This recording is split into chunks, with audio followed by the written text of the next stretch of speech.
Wanangu, mimi si niliwaambia kwamba kuna mshikaji anatega mchongo wake ajabu ajabu. Juzi kati mshikaji kaletea mchongo wake kwamba wewe mwanangu kuna hivi na hivi na hivi na hivi. Nikatimba kweli mpaka kule mtaani kwake nikamsikiliza, nikaenda kule chumba kakata buti nikafunika. Nikamwambia mazingira yako hapa.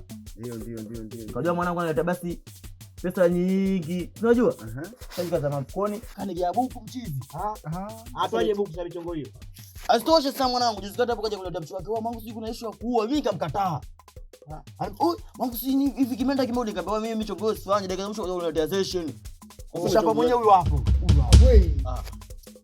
Umbe sijao tu mwanangu. Ndio huyu. Sema nini wewe mshamba wewe? Nikataa. Unaona kivua. Ulichomfanyia dogo. Wewe wanangu, vipi wanangu? Hapa yupo mwanangu, hebu penda kilichokuleta. Kwa sasa sikizeni wanangu. Mimi nina issue. Issue ni kwamba nataka na mapetini. Issue ni kwamba kuna mtu anahitajika kuuawa. Unaona sasa? Natoka kuambia sasa hivi atuende vitu vya ajabu.